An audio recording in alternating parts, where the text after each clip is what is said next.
Atos 2, versículo 42. O título da mensagem é Como no Princípio. Diz assim o texto, famosíssimo.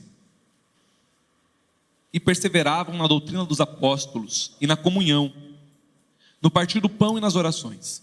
Em cada alma havia temor, e muitos prodígios e sinais eram feitos por intermédio dos apóstolos. Todos que creram estavam juntos e tinham tudo em comum. Vendiam as suas propriedades e bens, distribuindo o produto entre todos, à medida que alguém tinha necessidade. Diariamente perseveravam unânimes no templo, partiam o pão de casa em casa e tomavam as suas refeições com alegria e singeleza de coração, louvando a Deus e contando com a simpatia de todo o povo.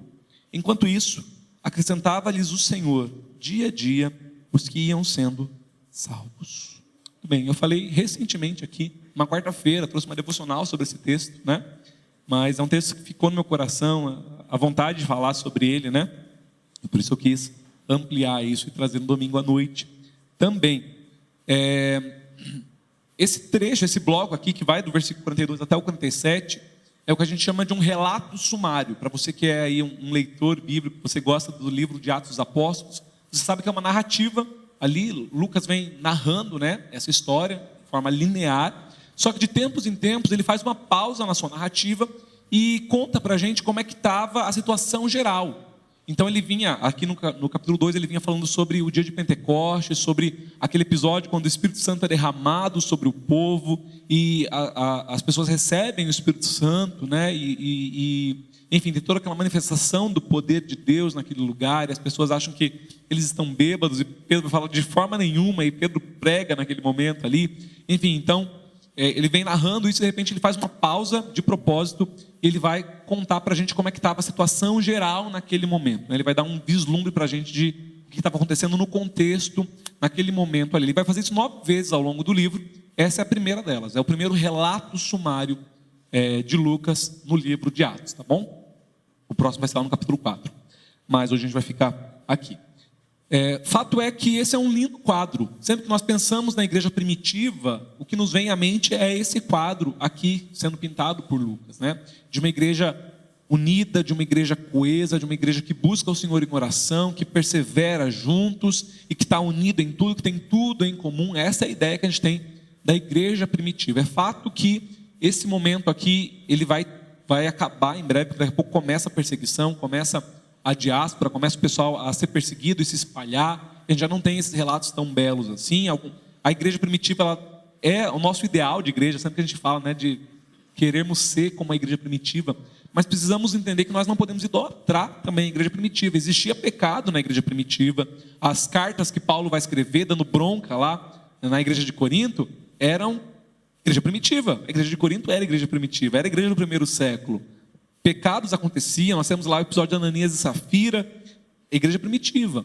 Então a igreja primitiva não era uma igreja ideal, não era a igreja perfeita, né? Porque enquanto estamos aqui nós temos, né, essa simultaneidade, santos e pecadores, estamos sendo trabalhados pelo Senhor, somos uma congregação de filhos de Deus, sendo lavados no sangue de Cristo e purificados pelo Espírito Santo, mas ainda assim somos pecadores. E aí na igreja primitiva isso não era diferente, tá bom?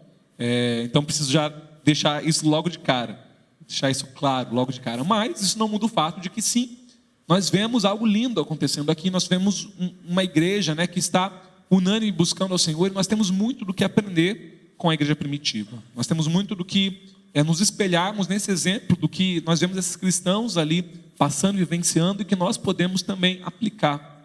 Tem muita coisa, né, dentro do relato aqui de Atos, que são para aquele tempo, que são para aquela igreja, para aquele momento na história, e que não vão acontecer de novo. Eu tenho consciência disso, e você precisa ter também. Mas não quer dizer que nós não possamos ter os mesmos esforços, nós não possamos ter a mesma busca que eles tinham para nós, hoje, cristãos brasileiros do século 21. O contexto é diferente, o momento é diferente, o contexto geográfico é outro, mas a busca e o Espírito Santo do Senhor é o mesmo Deus que atuava lá em Atos, é o Espírito Santo que atua na igreja, na CIB de Acupiranga, na igreja de Deus espalhado por todo o mundo, hoje ainda, tá bom? Então eu separei só 3 pontos aqui, tem muitos pontos que dá para tirar desse texto, separei 3. Primeiro deles, perseverança. Eles perseveravam, versículo 42, e perseveravam na doutrina dos apóstolos, na comunhão, no partir do pão e nas orações. Perseverança. Perseverança é o tipo de palavra bonita, mas que implica em esforço. Perseverança passa essa ideia. Não, uma pessoa perseverante é aquela pessoa que não desiste fácil, é aquela pessoa que continua, aquela pessoa resiliente, é aquela pessoa que continua quando os outros já pararam, que insiste mais um pouco, que dá um passo além, que anda a segunda milha. Isso é uma pessoa que persevera. Então, para começo de conversa, sim, esses cristãos eram perseverantes, eles não desistiam fácil, eles continuavam. E prova é que logo, logo a perseguição virá. Estevão vai ser morto e a perseguição vai espalhar esses cristãos por todo o canto do mundo, e ao invés de retroceder, ao invés de desistir da fé, pelo contrário, isso espalha o evangelho, porque eles vão carregando uma fé agora inflamada, né? E a necessidade de falar de Cristo ainda mais. Eles perseveravam, mesmo nas dificuldades, eles continuaram. Então, se nós queremos ser essa igreja que lembra, né, os primórdios, essa igreja como no princípio, essa igreja que tinha essa unidade, essa unanimidade, que vivenciava essas experiências tão maravilhosas, isso não vai acontecer da noite para o dia, irmãos. Não é com uma vivência relapsa do evangelho que nós vamos ver isso acontecendo. Porque às vezes a gente quer viver isso, a gente quer viver prodígios e milagres, a gente quer viver essa igreja. Poxa, a minha igreja não é como a igreja de Atos 2, mas você é como os cristãos de Atos 2? Você pode exigir que a sua igreja seja essa igreja aqui quando você não é um cristão que persevera, por exemplo? Você é perseverante na busca do Senhor? Você é perseverante no seu trabalho do Senhor, no seu desgastar-se na obra do Senhor, como esses irmãos eram? Você persevera? Você é esse cristão que persevera em oração, na comunhão, no partir do pão, que não para por qualquer coisa, que não desiste por nada? Você é esse? Se não é, comece em mim, Senhor. Comece em mim essa transformação, né? Não só a minha igreja precisa mudar, precisamos também, claro, mas começa em cada um de nós, tá bom? Toma para si a responsabilidade. Isso não vai cair na nossa cabeça como uma fruta madura no pé, né? Mas perseverança ainda é a parte fácil, porque perseverança a gente gosta disso. Falei na quarta-feira quando eu trouxe essa palavra, né? Perseverança, a gente faz congressos sobre perseverar, a gente faz camisetas sobre perseverar, a gente faz posts e banners no Instagram sobre perseverança, né? Tem coaching falando sobre isso. Perseverança é uma coisa comum do nosso dia a dia, é uma palavra que a gente gosta. Mas eles não perseveravam assim, do nada. Eles perseveravam na doutrina dos apóstolos. Isso está casado, não é só perseverança por si só. A perseverança deles era na doutrina. E doutrina daí já não é uma palavra tão instagramável assim, né? Você não vê alguém com uma camiseta escrito doutrina. Perseverança talvez se encontre. Doutrina acho difícil. Um congresso, doutrina, não vai ter. Não tem o mesmo impacto, não tem o mesmo peso ali. Mas fato é que eles perseveravam na doutrina dos apóstolos. Isso é importante. Porque logo nesse primeiro século, nessas primeiras décadas do Evangelho, Jesus já tinha morrido, ressuscitado e sido assunto aos céus, tinha ido, né, aos céus. E nesse tempo começou-se já a se espalhar muitas lendas sobre Cristo, muitas mentiras mesmo sobre Cristo, né? Aquela velho caso, né, do telefone sem fio. Quem conta um conto acaba aumentando um pontinho. Então começaram a se inventar muitas mentiras sobre o ministério terreno de Jesus, aumentar em muita coisa. Inclusive a gente tem registros escritos disso, livros apócrifos, livros pseudepígrafos, que estão aí até hoje e que vão contar muitas coisas que não aconteceram. Então, como é que a igreja se blindava disso? Como é que ela sabia separar o que dava para ser ouvido e o que não dava para ser ouvido? Eles filtravam. Eles não davam ouvidos a qualquer um, como algumas pessoas fazem hoje, né? Absorve tudo sem filtrar nada e sai reproduzindo umas heresias aí, que, meu Deus do céu, né? Pega o seu pregador favorito lá da internet e sai falando umas coisas aí que, calma lá, né? Isso não é bíblico. E a igreja já passava por isso. Eles perseveravam na doutrina dos apóstolos, na doutrina de pessoas que vivenciaram Jesus, que andaram com Jesus, que sabiam o que estava falando, que viram em primeira mão, não gente só que ouviu falar, não, gente que andou com ele, que presenciou os milagres. Eles tinham um filtro, e eles prezavam por isso. E eles perseveravam nisso, em querer saber o que de fato aconteceu, o evangelho puro, sem mistura, sem mentira, sem exagero. É esse evangelho que muda vidas, não o evangelho mentiroso.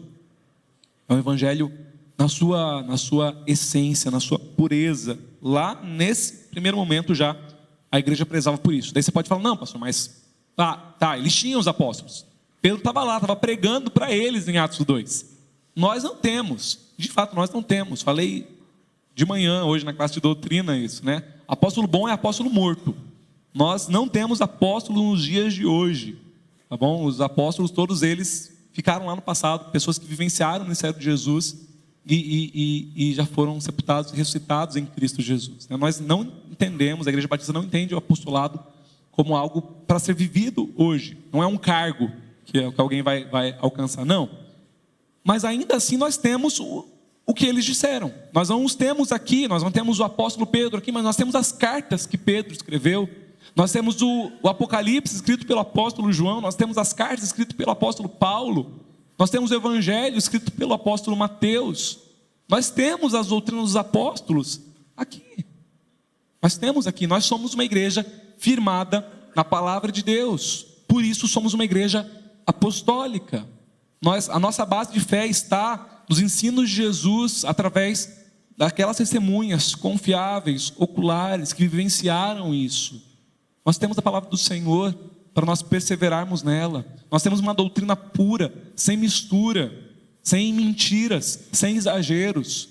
Aqui, para nós hoje, água pura da palavra do Senhor é oferecido para nós. Então sim, nós temos a palavra do Senhor. O que nos falta às vezes é dedicação. Às vezes o que nos falta, nós temos a doutrina dos apóstolos. Talvez o que falta para a gente é perseverança. A gente fala, não, vou começar a ler a Bíblia. Não, esse ano, 2023, eu vou começar a ler a Bíblia, vou começar de Gênesis, vou até Apocalipse. Daí chega em Levítico, aquela lista de genealogia e de lista de material para construir a tenda. Você já fala, não é para mim. Lá em dia 20 de janeiro você já tinha parado. Né? Não consigo, não vai dar. Nossa, começa a ler, me dá sono. Nossa, não consigo. Pastor, não consigo ler a Bíblia, né? Como é que eu leio Levítico sem sentir sono, pastor? Não sei, lê com sono então. Não importa, lê do jeito que você consegue ler, mas lê. Eu tenho que gostar de ler a Bíblia? Tem. Se Deus tivesse deixado um podcast, você tinha que gostar de podcast. Deus deixou um livro, então você tem que gostar de livro, meu filho. Não tem o que fazer. Dá para você ouvir a Bíblia hoje também, se quiser, também é viável. Mas você precisa se alimentar da palavra de Deus. Você precisa vencer isso, meu irmão. A gente vence tanta coisa, a gente insiste em tanta coisa. Começar uma nova faculdade é tão difícil, mas a gente persevera, porque a gente tem algo que a gente almeja, um diploma. Começar um trabalho novo, ou estar num trabalho que a gente às vezes não tem tanto prazer assim, mas a gente persevera. E a palavra do Senhor, que deveria ser a nossa fonte, o nosso sustento, o nosso pão, cantamos aqui, a gente deixa para lá, e vai entrando em inanição espiritual, porque não nos alimentamos da palavra do Senhor, porque é Levítico, né? É genealogia. Meu irmão, vence essa preguiça espiritual em nome de Jesus, persevera, debruce sobre a palavra do Senhor, conheça. Uma igreja que não conhece a palavra do Senhor está fadada a ser levada por todo canto de doutrina, meus irmãos. Está fadada a isso. Você não pode acreditar só porque eu estou dizendo. Você tem que ser um bereano. Você tem que ser esse que o pastor está falando, você está lá conferindo, é isso mesmo que a Bíblia está falando, porque eu sou passível de erro, irmãos. Eu posso errar porque eu não sou perfeito e erro, e posso errar na minha interpretação, posso errar na minha exposição, e também nada garante, você não tem garantia nenhuma de que eu não vou errar de propósito.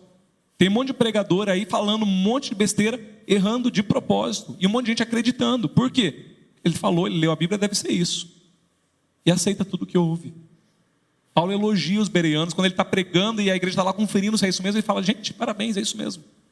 Não acredita só porque eu falei. Acredita porque está aí registrado. Seja um bereano. Conheça, alimente-se da palavra do Senhor. Folheie e maneje bem a palavra da verdade. Saiba folhear a sua Bíblia, saiba encontrar um livro bíblico. Se alimente dela, meus irmãos. Saiba o que ela diz de fato e você não vai ser levado por vento de doutrina. Quando uma heresia surgir, você vai saber, não é isso que a Bíblia diz. Você está falando isso da sua boca mesmo. Isso não vem do Senhor. Pedro, o apóstolo Pedro, né? Falando do ensino dos apóstolos, lá em 1 Pedro 2, versículo 2, ele diz assim: como crianças recém-nascidas, desejem de coração o leite espiritual puro, para que por meio dele cresçam para a salvação. Possivelmente Pedro teve filhos, Pedro era casado, afinal Jesus chegou a curar a sogra de Pedro, né? Muito possivelmente o apóstolo Pedro teve filhos também. E talvez ele tenha escrito isso de causa própria. Ele sabia como é um recém-nascido com fome. Quem já teve filho aí, né, sabe como é uma criança com fome. Meu Deus do céu, irmãos. Vocês veem o Davi assim, que é tipo, nossa, é tão bonzinho, né? É bonzinho que está alimentado, está dormido. Um bebê com fome, ele quer guerra com absolutamente todo mundo, gente. Com todo mundo. Com fome e com sono, então, meu Deus do céu, insuportável, né? Ele esperneia, ele não quer saber, não é depois, eu quero agora. Não importa se você tentar falar, filho, eu estou fazendo essa mamadeira, calma. Ele não tem calma. Eu quero agora. E Pedro está falando, gente, é esse desespero que você tem que ter para as coisas de Deus. Como criança recém-nascida, desejem de coração um leite espiritual puro, para que por meio dele cresçam para a salvação. Tenha fome pela palavra do Senhor. Tenha fome pelo evangelho. É de você mesmo que eu estou falando, Davi. Tenha fome pelo evangelho. Tenha desespero por isso. Fale, eu preciso me alimentar. Eu preciso ler, eu preciso conhecer o Jesus que me amou de uma forma tão absurda. Eu preciso conhecer o que Ele fez por mim.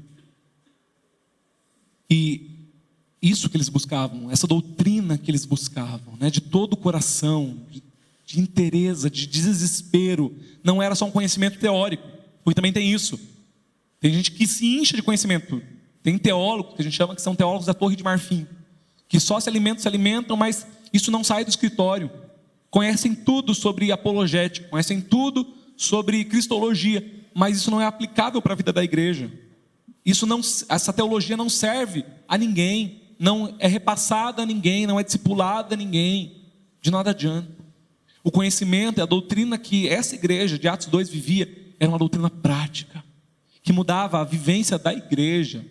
E como é que eu sei disso? Porque isso trazia resultados práticos. Esse perseverar na doutrina fazia também com que eles perseverassem na comunhão, está tudo no texto, na comunhão, na oração e no temor. Sobre a comunhão eu vou falar já. Sobre a oração. Eles conheciam ao Senhor, e quanto mais eles conheciam a Deus, quanto mais eles se dedicavam a conhecer esse Deus, mais eles queriam passar tempo falando com esse Deus. Tem o texto quando Saulo se converte, né? Ainda antes de nós o conhecermos como Paulo, mas quando ele se converte ali no caminho para Damasco, e Deus vai dar um sinal a Ananias. Deus levanta um servo dele chamado Ananias e fala: Ananias, vai lá na rua direita e procura Saulo de Tarso. E ele se converteu, meu filho. E o primeiro sinal, o sinal para Ananias crer que esse perseguidor, esse homem que perseguia cristãos e os levava preso, o sinal que Deus dá a Ananias é o fato de que Paulo está orando. Ele diz assim, Atos 9, versículo 11: o Senhor lhe disse: vá à casa de Judas, na rua chamada direita, e pergunte para um homem de Tarso chamado Saulo. Ele está orando. Isso é muito legal. Deus vai dar um distintivo. Ananias, procura por ele. E você vai saber que é ele, porque ele vai estar orando. O distintivo do cristão é esse. Se alguém te procurasse, está procurando um cristão, qual a chance de te encontrar orando? Qual a chance disso acontecer? De Deus poder usar esse distintivo. Para você estar procurando pastor Daniel? Vai lá. Quando você vê alguém orando, é ele. Qual a chance de Deus falar isso de mim e de você? Oração. Nós precisamos nos dedicar mais à oração, irmãos. Nós precisamos buscar mais o Senhor em oração. Essa igreja amava e conhecia tanto o Senhor. Eles buscavam, insistiam tanto na busca por esse Deus, que isso fazia com que eles amassem mais a oração. Mais, eu quero falar mais com Ele, eu quero ouvir a voz dEle através da palavra, mas eu também quero falar com Ele, despejar, abrir o meu coração na presença desse Deus. Porque quanto mais eu conheço a Ele, mais eu vejo que Ele é um Deus bom. Tem gente que fala que teologia apaga o crente. Quando eu fui para o seminário eu ouvia muito isso. Não, cuidado, a teologia esfria o crente. A teologia tem esse problema, e os crentes ficam frios quando eles começam a estudar sobre Deus. E é mentira. Eu posso falar para você, é mentira. Hoje eu amo a Deus muito mais do que eu amava antes de conhecê-lo, antes de conhecer a teologia. Porque quanto mais eu conheço sobre esse Deus, quanto mais eu estudo sobre esse Deus, mais eu me apaixono por Ele. Mais eu quero saber desse Deus. O que a teologia faz é apagar o fogo falso. Isso ela faz mesmo, né? Mas o ardor do coração não. Porque quanto mais você esmiuça, quanto mais você vai a fundo esse Deus, você vê, meu Deus, Ele é imenso. Eu nunca vou conseguir arranhar a superfície de quem é esse Deus. Ele é grandioso demais. Diante dessa grandiosidade, eu só posso me prostrar em adoração e em oração. Ele é bom. Ele é misericordioso, Ele me amou, Ele tem cuidado de mim. Isso só me faz buscar mais ao Senhor. Então, eles perseveravam na comunhão, perseveravam na oração e perseveravam no temor. Perseveravam no temor. Irmãos, temor a Deus não é medo de Deus. A Anitta, no ano passado, gerou uma polêmica aí, porque ela quis falar, né, dissertar sobre teologia. Eu até trouxe aqui o tweet dela. Ela tweetou lá em junho de 2022, Anitta, a cantora. Ela disse assim, ó: tenho pavor dessa expressão temer a Deus. Temer não é ter medo? Eu vou ter medo de Deus porque se Ele é bom. Então eu vou cumprir a Bíblia porque eu tenho medo de Deus e do que pode acontecer comigo caso eu não siga essas regras que estão me falando aqui. Então a Anitta, né, teóloga renomada, vai dizer, gente, temer a Deus é errado. Não pode temer a Deus, porque temer é sinal de medo. E na verdade a Anitta não entendeu, né? E, enfim, muitos cristãos, crentes não entendem, né? Quem dirá ela? Que temor não é medo de Deus. Temor é um amar tanto a Deus, de uma forma tão imensa, tão grandiosa, que eu temo entristecer esse Deus. Temer ao Senhor é eu o amo tanto, tanto, que eu não quero desrespeitar esse Deus. Eu tenho pavor de qualquer coisa que vá contra os ensinamentos desse Deus. Isso é o temor ao Senhor. É respeito. Eu o respeito, porque eu conheço, eu sei quem Ele é, eu sei o que Ele fez por mim. O meu medo não é dele. O meu medo é de ser separado dele. O meu medo do inferno não é de queimar por uma eternidade, é porque eu sei que o Senhor não está lá no inferno. Porque seria desesperador para mim ficar longe do meu Deus. É isso que me causa temor. É isso que me causa desespero. É entristecer ao meu Deus, a quem eu amo, a quem eu venero. Isso é esse temor, e isso existia no coração da igreja. Esse temor, esse respeito pelo Senhor, que faz com que o cristão viva uma vida santa agora, que busque por essa vivência. De novo, não somos perfeitos, não somos hoje. A igreja do século I não era também, mas o temor gera em nós essa santa reverência, de eu sei quem eu sou, eu sei a minha possibilidade de pecado, e eu não quero mais viver essa vida, eu não quero ser quem um dia eu fui. Eu tenho pavor disso, de voltar a ser aquele velho homem. O temor a Deus me causa isso, respeito, reverência, busca pela santidade. Isso é temor a Deus. É um evangelho que alcança a vida, que não fica só no intelecto, mas que desce para o coração, que transforma a vida, que irradia por cada poro do cristão, que muda quem um dia eu fui, que muda quem eu sou, que me faz tirar minhas máscaras. Isso é temor, isso é reverência. Então, primeira coisa, a igreja se dedicava no ensino dos apóstolos, se dedicava em conhecer esse Deus, e esse conhecimento de Deus gerava essas transformações em oração, em temor ao Senhor. A outra coisa que eles se dedicavam, a comunhão, versículo 42, ainda, e perseveravam na doutrina dos apóstolos e na comunhão. Comunhão também é uma das palavras bonitas, né, que a gente gosta. A palavrinha aqui no grego é koinonia, que é essa vida em comum. E nós somos feitos para comunhão, irmãos. Isso faz parte do traço da personalidade de Deus. Quando Ele nos cria a sua imagem e semelhança, Ele divide alguns traços dessa personalidade conosco. Se nós temos hoje a capacidade de amar alguém, é porque nós fomos feitos na imagem e semelhança de um Deus que é amor. Se há em nós fome e sede de justiça, é porque nós somos feitos à imagem de um Deus que é justo.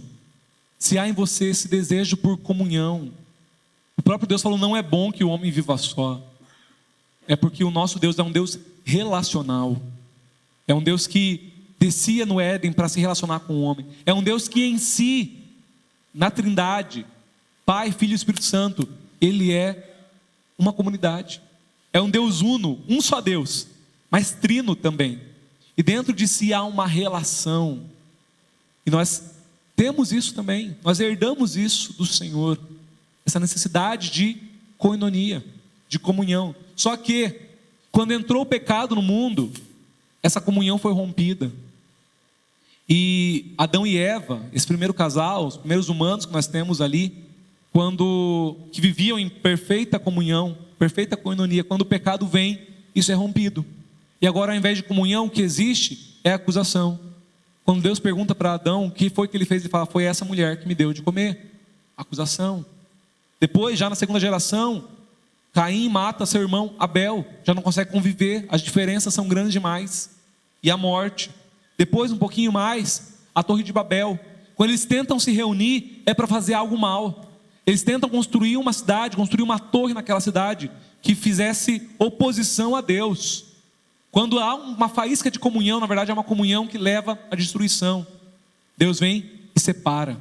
Deus vem e confunde as línguas deles, e agora impede ainda mais que essa comunhão aconteça. Logo depois, Abraão e Ló, tio e sobrinhos, não conseguem conviver juntos, porque a briga entre povos, a briga entre servos, não dá para conviver mais, a gente tem que viver separado. Agar e Sara não conseguem conviver na mesma casa. Enfim, eu estou falando só do livro de Gênesis. E de lá para cá não está muito melhor as coisas, irmãos. Não está. Porque o pecado gera afastamento, gera guerra, gera atrito dentro de casa, na sua família, nos seus relacionamentos, no seu trabalho, onde quer que nós estejamos, o pecado em nós vai gerar separação. Mas, glórias a Deus, existe um mas aqui. O Espírito Santo vem e costura de novo aquilo que o pecado separou. Lembra que em Babel, o povo se reúne para tramar contra o Senhor, para construir algo que vai contra a vontade de Deus, uma torre. E Deus vem e confunde. Agora cada um fala uma língua e agora eles já não conseguem mais conversar e ter comunhão entre si. Eles vão morar longe. No Pentecostes, o que a gente vê é o reverso disso. É gente de vários lugares, de várias tribos, que falam vários idiomas diferentes. E eles se reúnem para adorar o Senhor, para buscar o Senhor. E quando o Espírito Santo é derramado, agora a barreira da língua é retida. E agora eles falam e se entendem, porque o Espírito Santo é derramado sobre aquele povo. E agora um fala em hebraico e o outro entende em grego. E aquele que fala grego é entendido por aquele que fala a língua do etíope. E agora existe uma comunhão plena e verdadeira. Só existe essa comunhão, e só é possível mesmo quando o Espírito Santo está no meio da igreja, quando o Espírito Santo de Deus faz essa união por nós. E é uma união tão profunda que o texto vai dizer que eles tinham tudo em comum. Tudo em comum agora, né? E algumas pessoas podem ler isso aqui e falar assim: olha lá, o comunismo é bíblico. Eu já vi gente falando isso, que olha, a Bíblia defende o comunismo. Você está vendo aqui que eles tinham tudo em comum, eles dividiam as coisas, não existia propriedade privada. Calma, não é isso que o texto está dizendo, tá bom? Primeiro porque aqui não tem nada a ver sobre Estado, não é sobre um governo estatal. O texto está falando sobre igreja, tá bom? Então não é sobre um tipo de governo, sobre uma fórmula de governo, de Estado. Não é isso. Em segundo lugar, que isso era voluntário, não era algo imposto por alguém, seja por um representante do poder estatal, ou seja, mesmo por um representante da igreja. Os apóstolos, Pedro não está obrigando ninguém a dividir. Isso partia do coração deles. Era algo que vinha de cada um. Tinha esse desejo de fazer isso, né? Eles sentiam o desejo e faziam. Então, sim, realmente existia isso. As pessoas tinham propriedades, eles vendiam essas coisas e repartiam entre si. Porque eu não consigo ter lá um terreno parado enquanto meus irmãos têm fome. Se eu posso reverter, se eu posso transformar isso para bênção, para alguém perto de mim. Por que não fazer, né? Então, isso daqui não era um modelo de comunismo, né? Isso aqui não era algo imposto, tá bom? A igreja não estava impondo isso. Isso partia do coração de cada um deles ali. Mas eles continuavam tendo propriedades privadas. Tanto é que no versículo 46 vai dizer que eles continuavam se reunindo de casa em casa. As pessoas ainda tinham casas, ainda existia casas particulares ali onde as pessoas podiam se reunir, tá bom?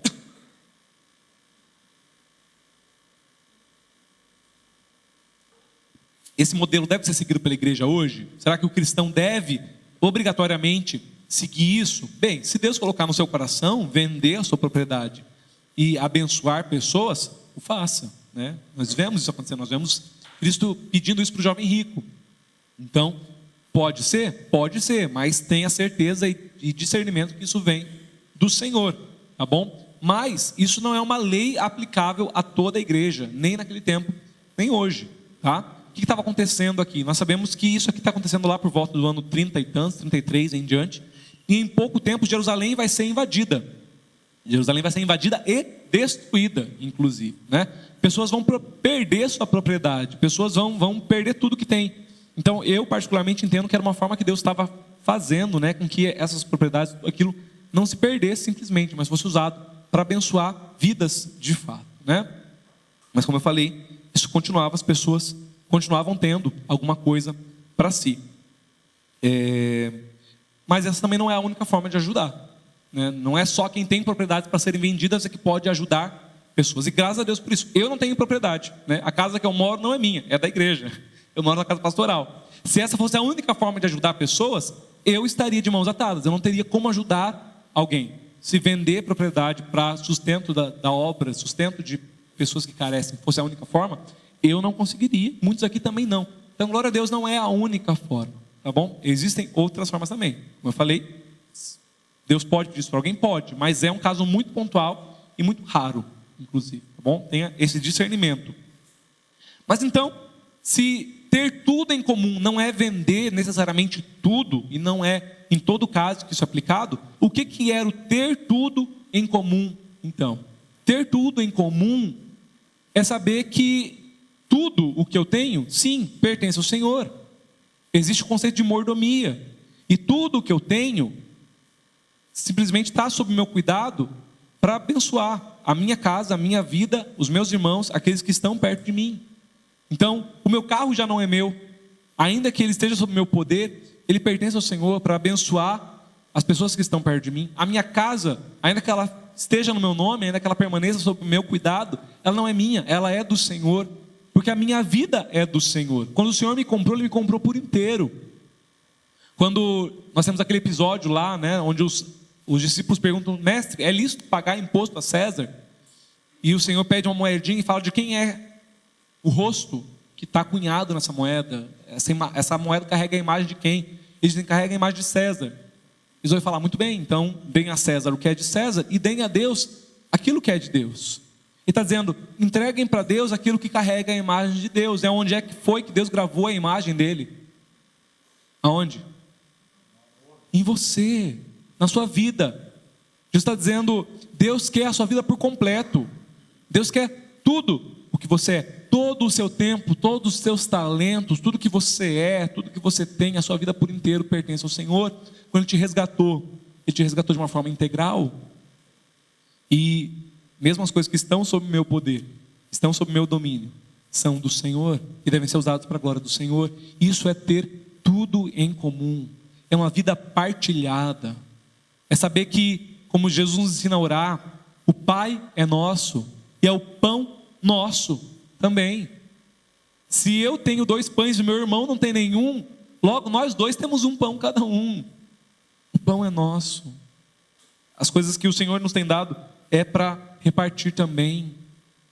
Se um membro do corpo sofre, todos sofrem juntos. 1 Coríntios capítulo 12 vai falar sobre isso. Se um irmão nosso está doente, todos nós estamos doentes. Se o irmão nosso está com câncer, todos nós também estamos. E nós choramos como alguém que está com câncer. Nós oramos da mesma forma como alguém que está doente, porque faz parte do nosso corpo. Nós somos membros de um mesmo corpo. Isso é ser igreja. Tem um livro que eu descobri essa semana, chama-se Purê de Batatas. Ele é ok. Me falaram que era sensacional. Ele é ok. Se você quiser ler, é um livro pequeno, dá para ler rapidinho aí, mas leia com um pé atrás sobre algumas coisas. Mas a ideia dele é muito boa. O conceito geral dele é de que o Senhor está formando na igreja um purê de batatas. E ele vai exemplificar isso dizendo que em alguns lugares, algumas igrejas, algumas comunidades, alguns grupos, algumas pessoas, na verdade, elas são só um saco de batatas. Existe uma comunhão, existe uma junção de alguma forma, mas cada um vivendo a sua vida em separado. São só batatas. Algumas mais duras, algumas mais moles, algumas mais sujas, algumas mais limpas, algumas mais cheias de nós, mais problemáticas, algumas mais lisinhas. Diferentes entre si. Não há uma unidade, não há uma coesão naquela igreja. Há vidas em separadas, se reúnem para um propósito e viram um saco de batatas, mas só. Mas Deus quer mais do que um saco de batatas. Deus quer fazer de nós um purê. Quando você faz um purê, já não existe mais separação. Você já não sabe mais onde é que começa uma batata, onde é que termina ela. Ela está tão amalgamada. A igreja que o Senhor está formando, de fato, é uma igreja tão una, tão coesa, que não há mais distinção entre um e outro. Quem é mais ou quem é menos. Não, todos nós fomos unificados, cozidos juntos. O Senhor tirou as nossas cascas, nos limpou e tem feito de nós uma unidade. Essa é a oração de Jesus. Quando Jesus vai orar a Deus lá em João 17, versículo 20, ele diz assim: minha oração, Jesus falando, minha oração não é apenas por eles, rogo também por aqueles que crerão em mim. Jesus está falando de mim e de você. Aqueles que ainda crerão, era de nós, ele estava pensando em nós, por meio da mensagem deles, para que todos sejam um, Pai, como tu estás em mim e eu em ti, que eles também estejam em nós, para que o mundo creia que tu me enviaste. Deles a glória que me deste, para que eles sejam um, assim como nós somos um, eu neles e tu em mim, que eles sejam levados à plena unidade, para que o mundo saiba que tu me enviaste e os amaste, como igualmente já me amaste. Deus está dizendo: Pai, faz deles um só. Vem e cozinha esse povo e descasca eles e amassa tudo e torna uma unidade.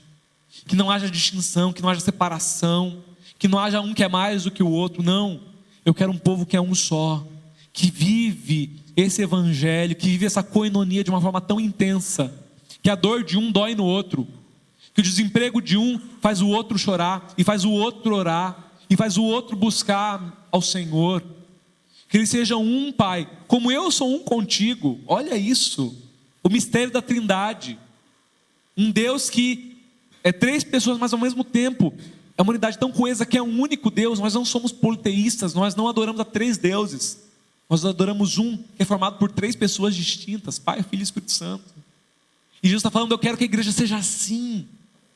São várias pessoas, mas que formam um corpo só, indivisível, inseparável. É isso que eu quero.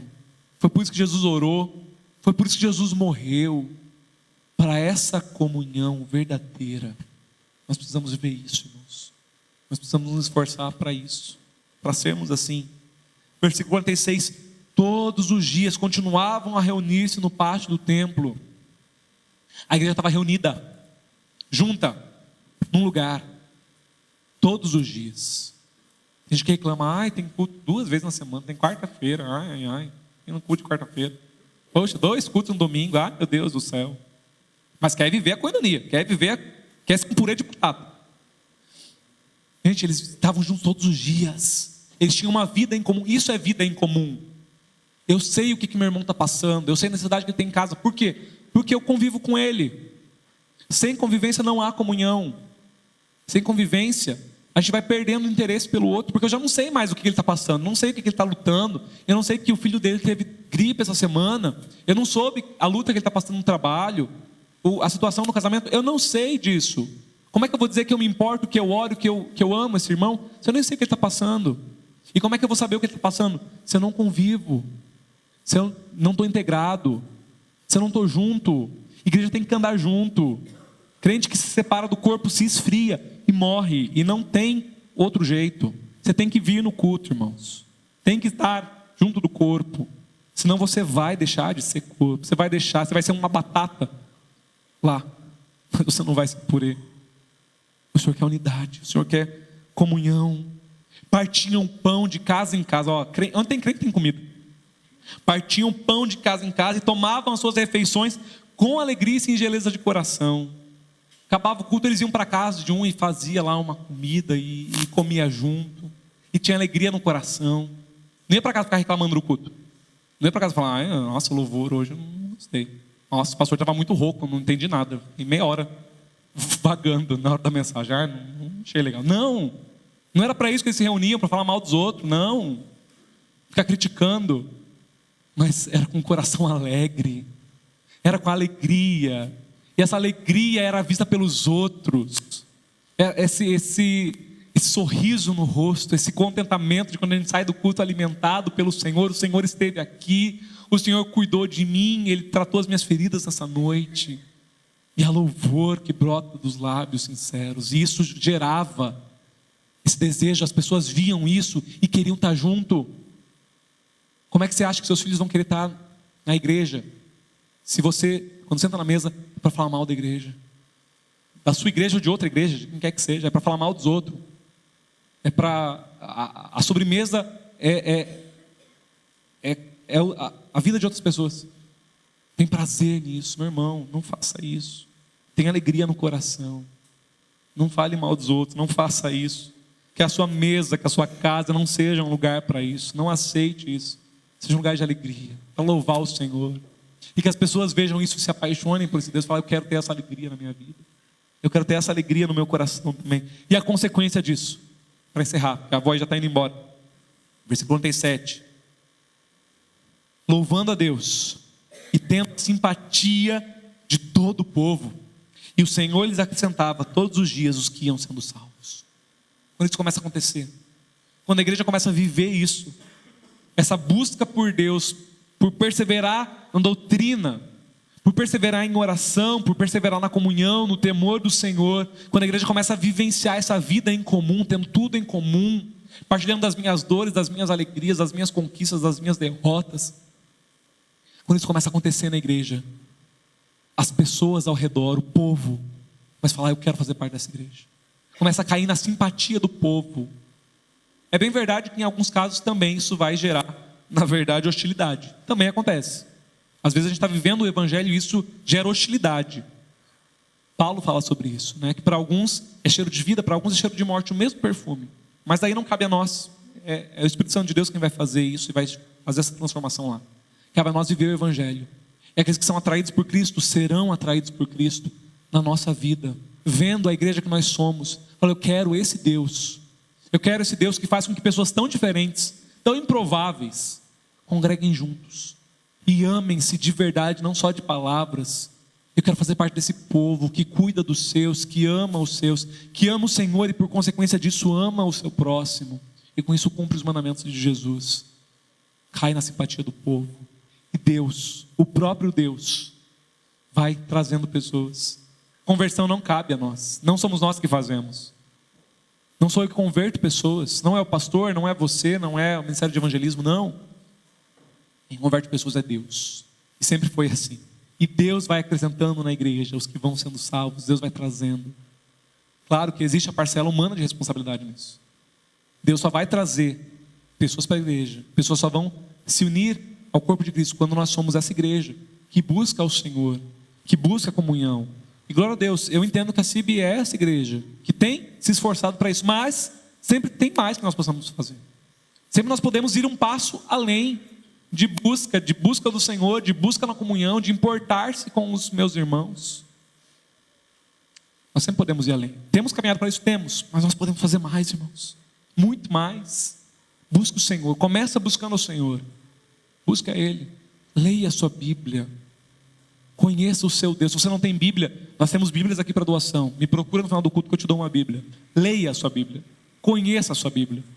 Já te dei a receita, 4 capítulos por dia, e você lê a Bíblia toda em 10 meses. Você pode ficar novembro e dezembro sem ler a Bíblia. Eu não vou brigar com você. 4 capítulos, gente, dá 10 a 15 minutos de leitura, no máximo, no máximo. Você não tem 10 a 15 minutos para tirar para Deus, para ler a sua Bíblia durante o dia? 10 a 15 minutos, Ele te deu 24 horas. Você não consegue dar 15 minutos para Ele? Ai, que é chato. 4 capítulos por dia. Bíblia em 10 meses. Você consegue ler a Bíblia toda, todo ano. Leia a sua Bíblia, conheça. Nós temos estudo bíblico todo domingo de manhã aqui. A gente gasta horas preparando o estudo para você. Mastigando, indo além, indo fundo, para responder perguntas todo domingo de manhã, 9 horas da manhã nós estamos aqui, tratando de um assunto polêmico, trazendo respostas para suas dúvidas. Isso é busca do Senhor. Todo domingo, depois daqui, nós temos a nossa escola bíblica dominical, das 10 às 11, 1 horinha por semana, com professores que se qualificam para isso, que se estudam para isso, que se dedicam, com irmãos na fé, que podem tirar as dúvidas, que podem questionar. É tão bom, irmãos. Ame a palavra do Senhor, ame a doutrina. Ame a doutrina. Doutrina não é algo quadrado, não é algo chato. É algo que gera em nós santificação, gera em nós temor, gera em nós paixão pelo Senhor.